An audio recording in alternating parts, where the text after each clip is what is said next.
everyone.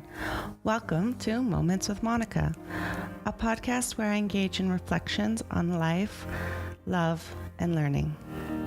My background in early childhood studies is a lens that often shapes my views and reflections.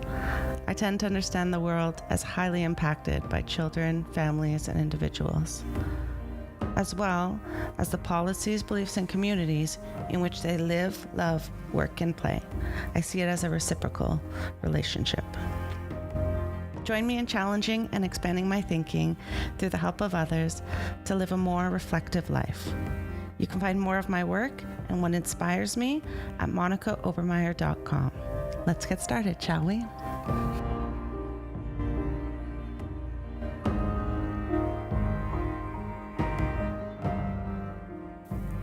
This program is brought to you in part by bitcoinbasics.org.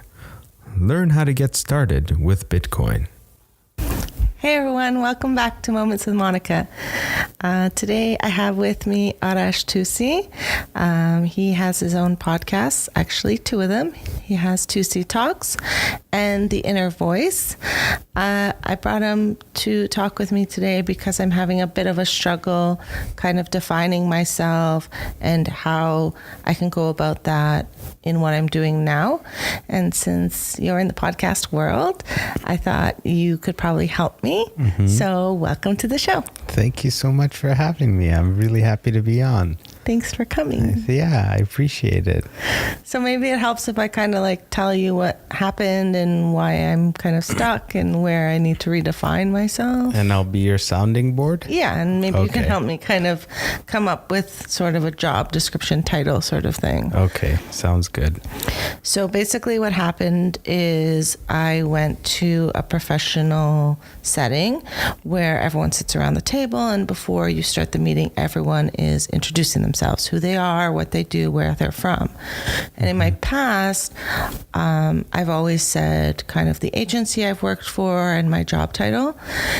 And now I don't do that. I work for myself and I produce content and I have all these different projects on the go that it's not so easy for me to just say, I work for this company, this is my job. Right. And keeping in mind that I'm kind of at the table with people who do still work for companies and have a job title, not necessarily are in the same space as I am. Yeah. I still want to keep my foot in the door of that professional world, but not overwhelm them with all the more modern titles like content creator. Like they're not going to know what that means. So I need to keep a foot in both worlds. Right. So how would you normally define yourself? So aside from my job title, like if I were kind of thinking about it, it's hard because I think there's a bit less ego involved. You would think there'd be more ego because now it's my own company, but there's less ego because I have to validate myself as opposed to external validation. So I think I know a piece of what I do is child development and family support.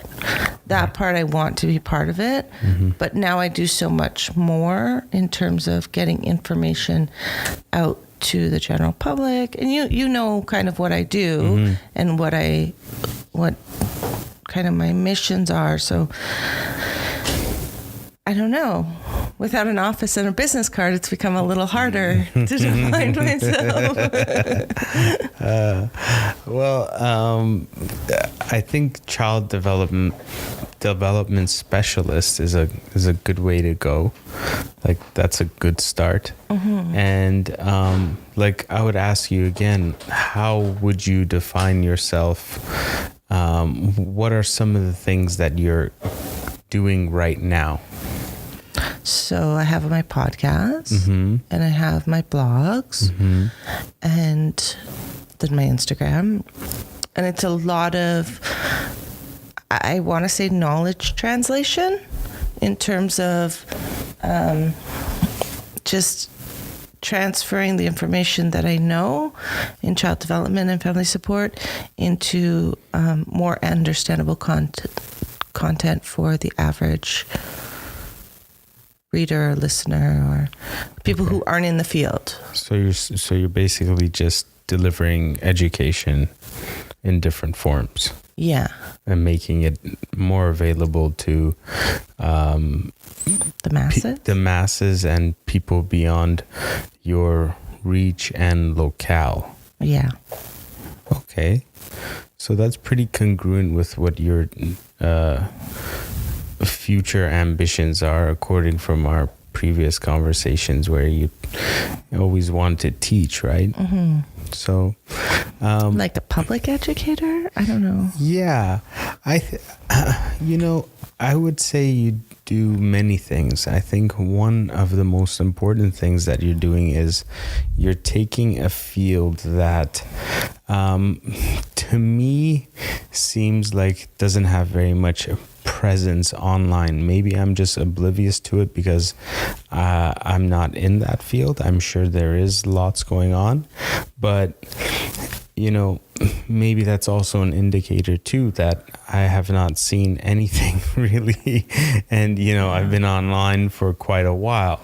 And so maybe that might be indicative of, a lack of presence. And I think that is important because you said some of the people that you will work with, they won't understand terms like content creators. So that tells you that the digital aspect of, involvement from your industry might be lacking, and that is important because that's where the world is headed, and there's a lot of value in that because you have degrees and other people have degrees, so you're on par with the everyday candidate, but those people don't have a podcast. Those people more than likely don't create content or have a website or spend time out of their week consistently to deliver information.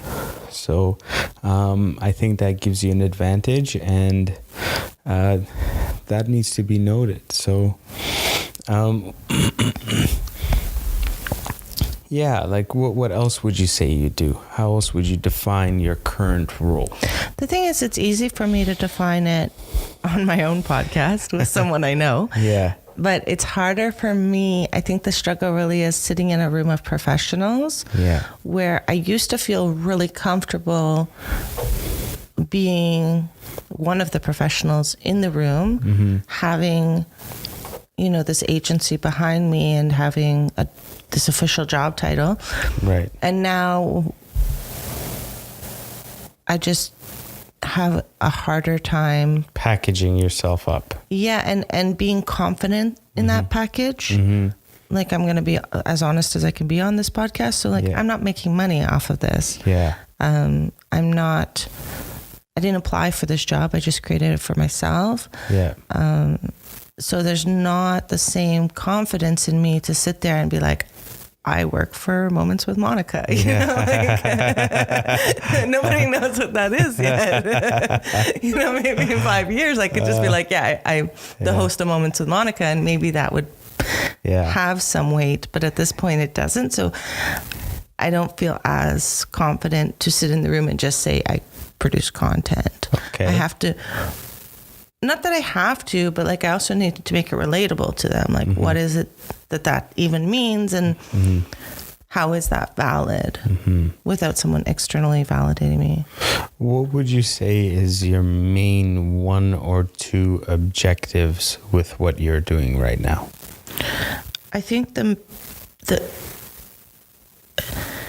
biggest goal that I have in general, whether through all of the streams, is probably to improve the lives of children and families. Mm-hmm. And I do hope to do that at this point with knowledge and information. But I think that's broad enough that whether I'm doing something that's more advocacy work or policy work or whatever I'm getting into, even if I'm more on the front lines than I am in knowledge, that I still cover that. That's really, truly my passion, supporting mm-hmm. children and families. Mm-hmm.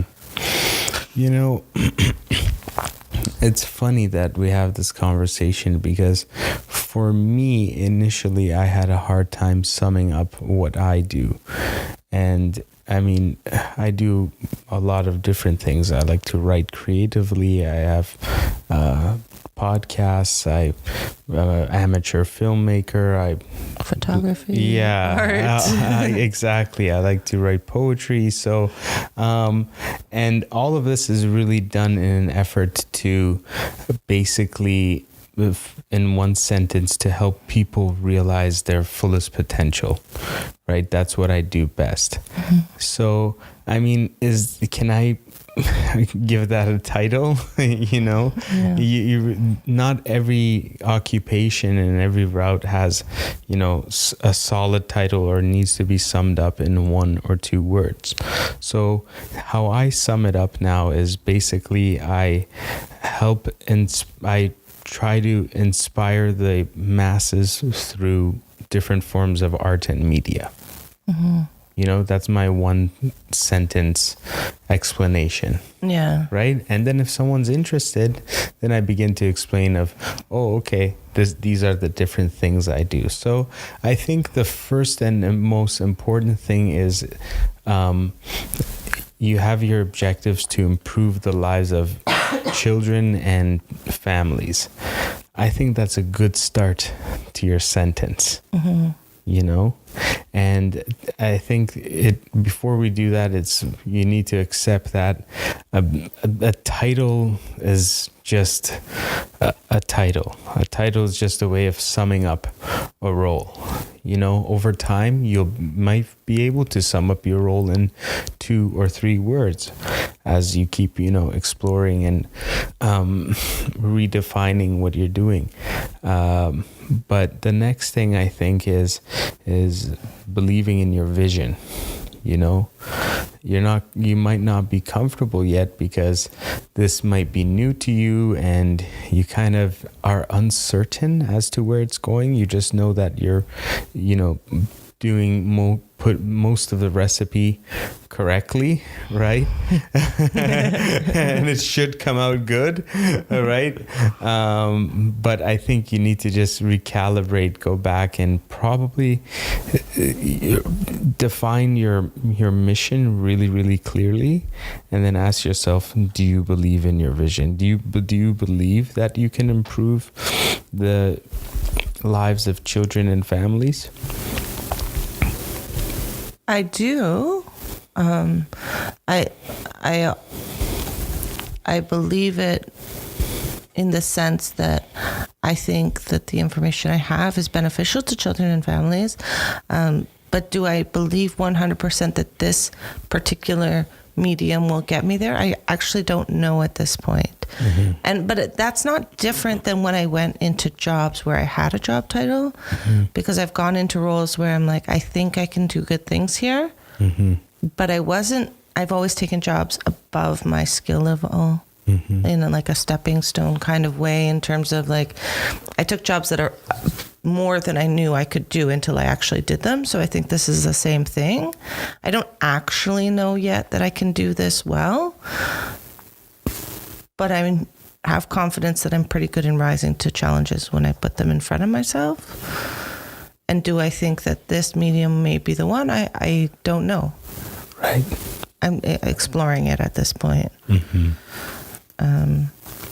I hope so. Yeah. You feel that it is? I feel that it's a very accessible way for people to consume information. Yeah, I think it's kind of a bit of a no-brainer. Yeah. Right? Like it's easy to pop into your car and just connect it to your speaker and drive and listen to 5 episodes if you're driving far. You're covering one of the most important type of media, and that's digital media. Yeah. Right? With your website, and you're taking it even a step higher by entirely covering one of the senses by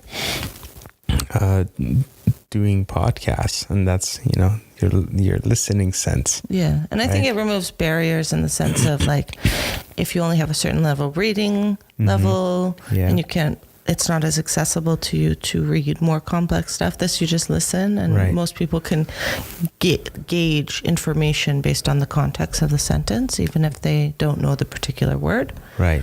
Whereas reading, that's a little harder. Right. If you don't get the word, you have to look it up. Exactly. And like, I think when I try to spread my message, my idea of it is that my philosophy is, if I'm trying to spread a message, I'd like to learn as many disciplines as I can, as many languages as I can, spread the message in as many different forms as I can, and make it as, an educator, which you are. I think one of your biggest jobs is, whether you think that it is giving you the results that you want or not, you're providing that information in many different forms. And you've been published in a textbook before. You write articles that do quite well. You cover Instagram, you cover Facebook, you dabble in LinkedIn. I mean, you're making it accessible on so many realms, and sometimes it's hard to see all the metrics or all the return on investment that you're putting in, especially when it's all spread out. But I think inherently one knows that you're getting your message out across to different platforms and people, and that's really, really important. And it's a selfless thing to do, really. It's a selfless thing to do. No one's here paying you, but you see, my opinion is that when you continue to use the free model and give out free information and free content, that is the best way to ultimately make money, right? Because you build an audience at the end of it all. Yeah. You're not there just throwing things at them hoping they'll buy. Later on, if you build enough of an audience and you decide, hey, you have something of value that you may want to provide, or a service that you may want to provide, then yeah, you can do that shamelessly, and that's really where the ultimate growth comes from. But I think it's obvious to say that part of this is a passion project, right? Yeah. And a labor of love, and I think that's what fuels a lot of it. Yeah.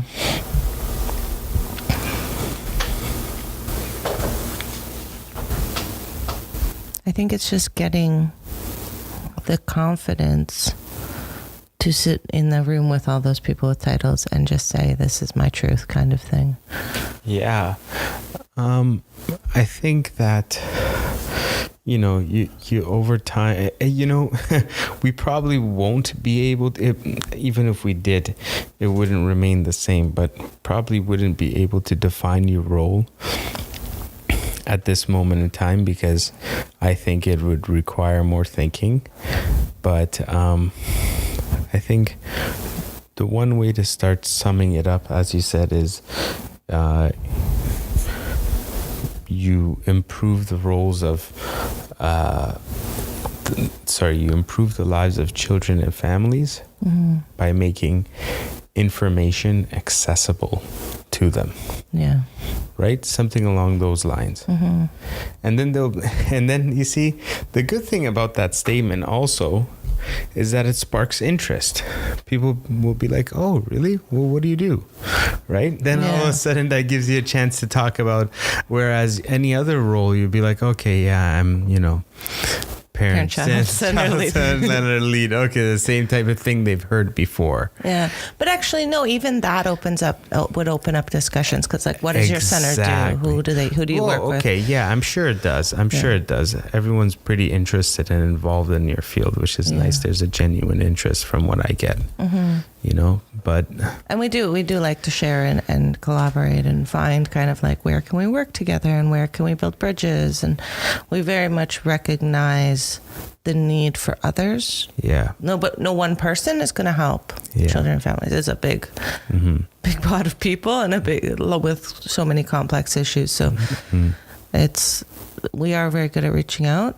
I kind of like the idea of not saying too much, so that it does open up that discussion and leave room for questions. Yeah.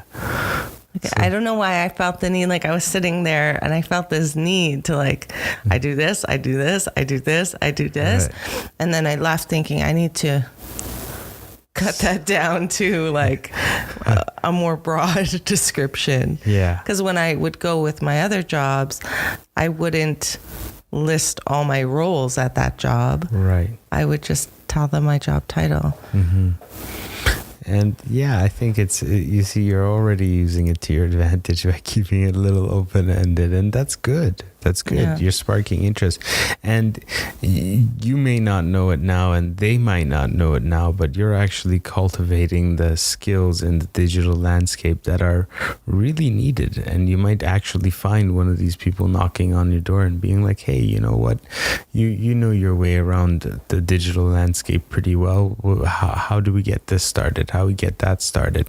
And I think that type of expertise is important, to be dabbling in multiple different things, knowing how to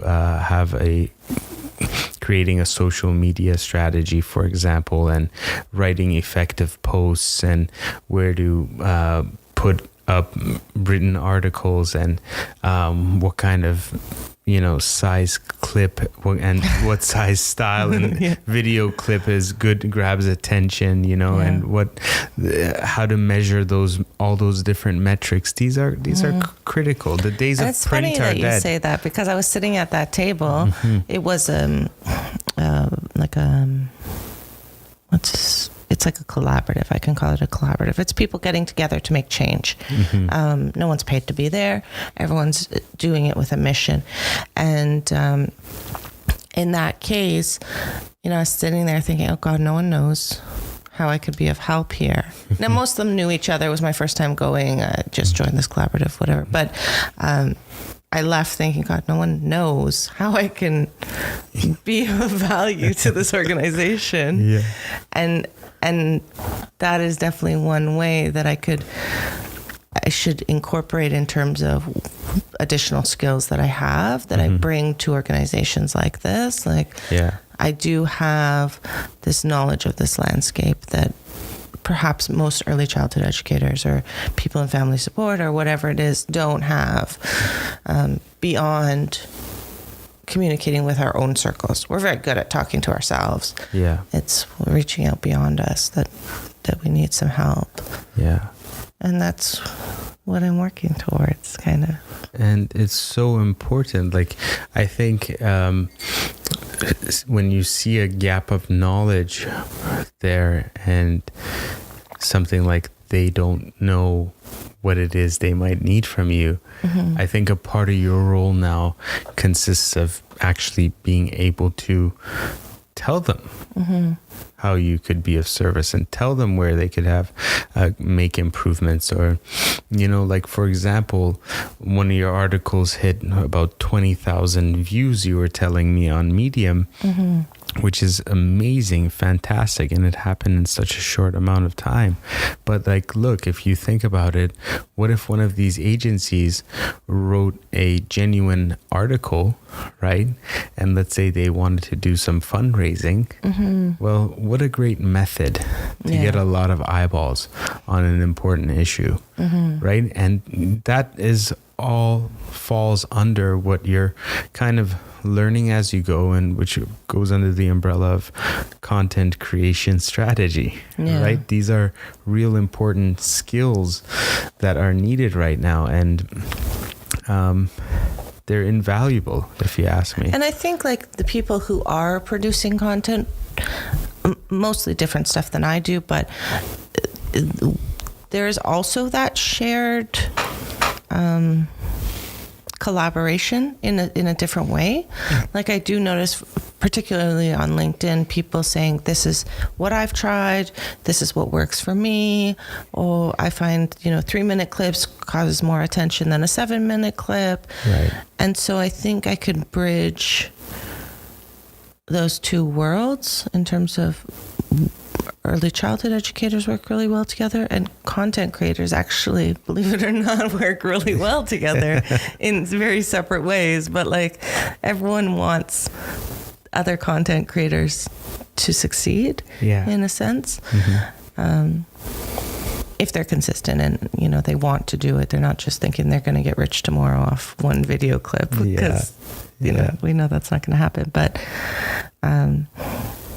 so I guess when I'm kind of coming up with a definition for myself, there should be some piece of that in terms of,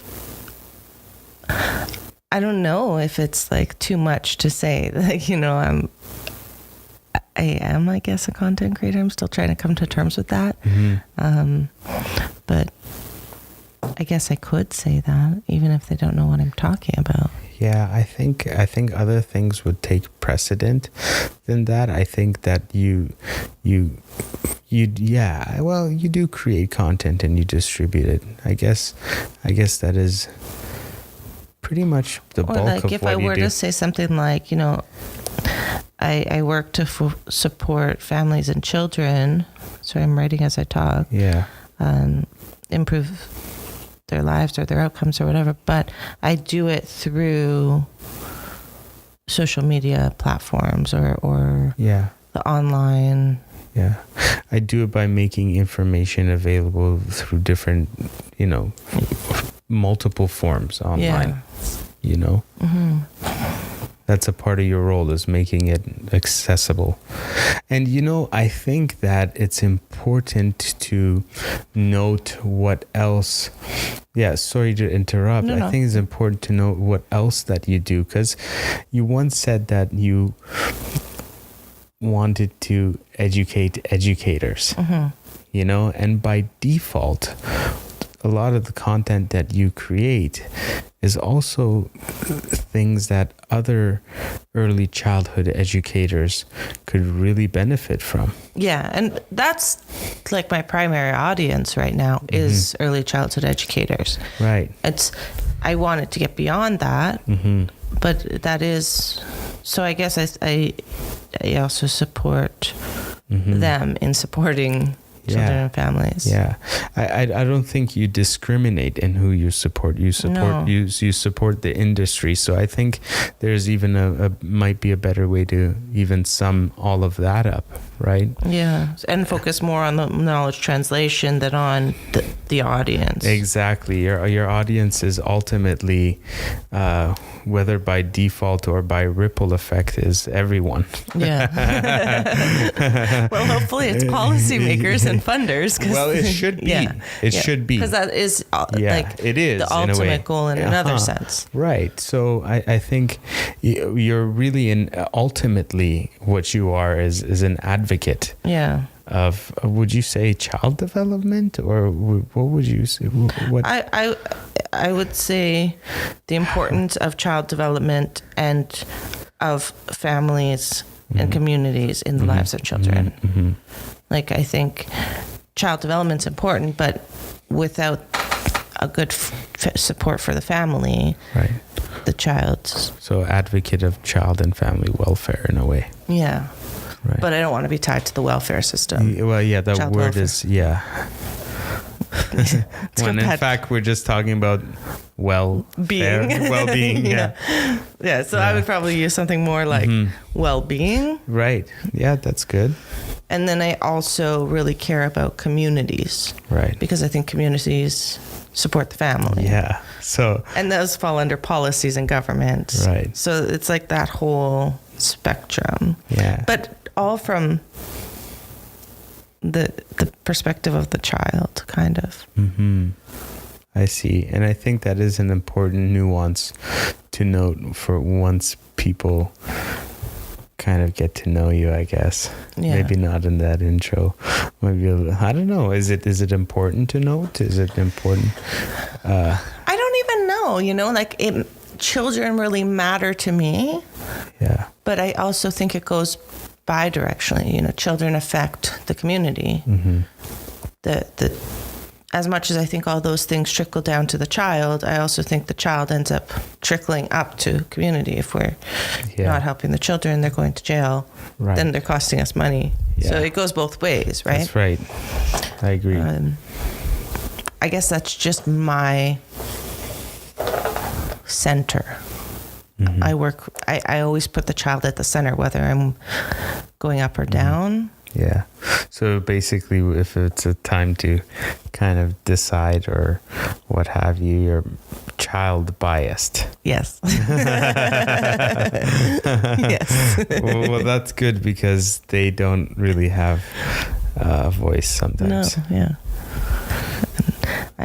Obviously I care about other people, but like I would never say, for example, that elderly is where I'm circling around. I think they matter to children, but my knowledge is not really. I actually have some because of a friend, but they're not my starting place. Right. Or my ending place, whereas children are usually my starting or my ending. I somehow always come back to them. That's good. Yeah, so I guess it's a work in progress. Yeah, I think what's important to note is like what are the certainties? Yeah. One certainty that we learned is that you don't have a conventional title, and that's okay. And that's okay. And I'm going to be okay with it. Yeah. I mean, as you said, in those types of setting, people usually explain themselves. And, it's kind of like when you go to a job interview and they ask you, tell me about yourself. That moment when we make our introduction, that moment when we speak about ourselves is actually pretty much the most important time there is when meeting someone. Yeah. It's okay to take the extra. For example, in the interview, if you're asked that question, take the full 5 minutes to answer that question. Yeah.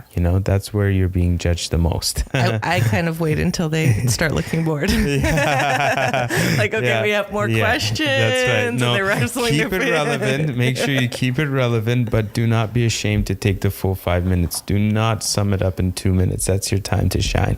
And so the same thing should happen when you're introducing someone. There should be no urge to rush or to be able to think that you're occupying someone's, ear space by telling them 5 more extra words than what one normally would. Yeah.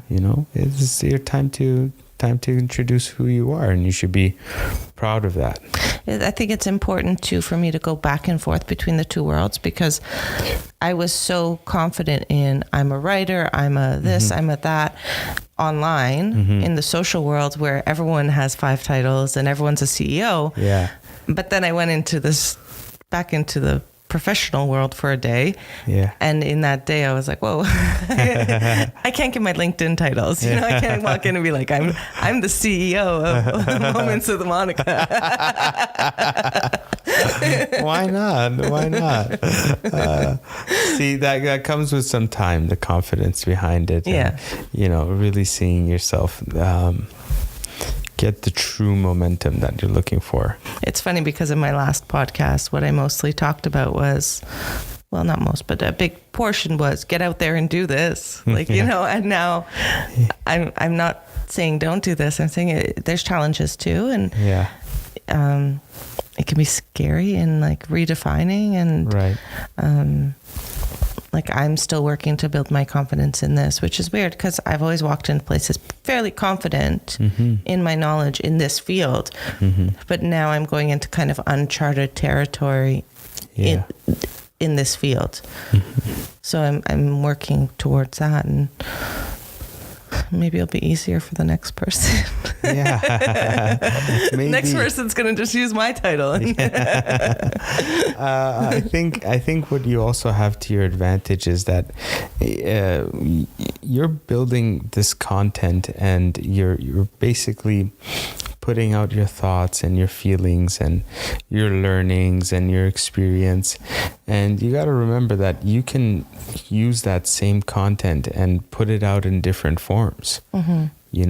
If you find that, hey, okay, I'm being pretty effective online, but maybe I need to be creating more print material, then who's to say that you can't take those same articles that you've written and that have had a great impact and where the work is already done and, elaborate on them at a later point in time. So no matter how you look at it, you're creating a body of work. Yeah. And by doing it via a podcast, for example, you're creating a body of work in a simplified manner. You know, you're talking about important subjects pretty effortlessly because it comes naturally to you, but because the work involved, there's no actual real labor. No. You know, well, there's brain labor. Yeah, there's brain labor, absolutely. But I mean, like, you know, this is a good format to get content out, or, you know, all those blog posts that you put out. Like, this is all just a catalog in your lifelong learning and teaching. They say if you want to become a master at something, teach it. You know, and if at the bare minimum, all of this is just another reinforcement in the things that you do.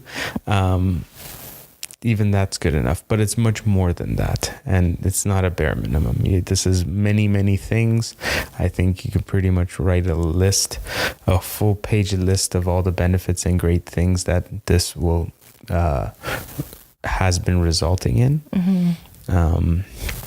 And yeah, so like we covered one definite, and that's, you don't need a conventional title, and that's okay. The other what's the other definite? That you don't need to sum it up in 2 or 3 words. Yeah. It's okay to take the time to explain it in a sentence. Right? Yeah. And I think you summed up our show. Cool. Awesome. That's good. Can we end here, or you got anything else you would like to add? No. I think that was brief and sweet. All right. And good. I feel Thanks for your help. You're welcome. Perhaps by the end of the week. You did it all yourself. What, I did myself? No, I'm saying I think you did it all yourself. Oh, I don't think so. You just talked it out. I have notes here to go back and reflect on and come up with a good description. It's concise. Yeah, that's good. That's good. We look forward to it. It's a good start. Are you going to put it on your next podcast? Yes. Yeah. That's awesome. what I'll do. Cool. And I will link to your podcast. Okay. Thank you. So for everyone who wants to check his podcast out, there's Toussi Talks and The Inner Voice, 2 separate podcasts. Toussi Talks, what do you do on that one? Well, I talk to a variety of different people and on subjects that are important to me, and basically highlight them and highlight their story, their message, and their learnings. And then The Inner Voice? The Inner Voice is a podcast where I get to really just be myself and have no borders and barriers. It's really a show about my thinking and what I think about, again, obviously with overarching important issues. Pretty freestyle and fun, I'd say, for myself. And I haven't listened to Toussi Talks yet because it's not launching until October 1st. But The Inner Voice, I listened to 2 episodes today, and they were on completely different subjects, but all in kind of like, I almost want to say it's like your philosophical show. Yeah, exactly. Where you ponder different thoughts. Yeah, where I get to really talk about my philosophies and important issues to me. What's nice about that one is that some of them are like 2 minutes. Yeah. So if you're short on time, you can consume some in 2 minutes, and then some are like an hour. So yeah, exactly. There's a good range in different time limits. Yeah, I think that's kind of important. Maybe you're someone who just wants to check you out and really wants to see what your style is like, and they can take a quick tidbit. And again, like, the bigger idea is not to create any borders for myself. That way I can just produce. Yeah. Too many borders might prevent me from producing. Yeah, like if I look at the time now and say, oh no, we didn't hit 1 hour, should we keep talking? Yeah, again, like it's where it ends naturally is really the best. Yeah. And so my website also will be launching on October 1st, arashtoussi.com, ARASHTOUSSI.com. And thank you so much for having me on. Thanks for helping. Yeah, my pleasure. We'll have you back. Okay, awesome. Have a great one. Thanks. Bye-bye. Bye. Thank you for joining me in Moments with Monika. If you found any value in this, please like, comment, and share this podcast. I would love for your feedback and to continue this discussion further. Feel free to stop by monikaobermeyer.com or on social media to message me and share your thoughts. Thank you again. Let's change ourselves and the world around us together. Goodbye.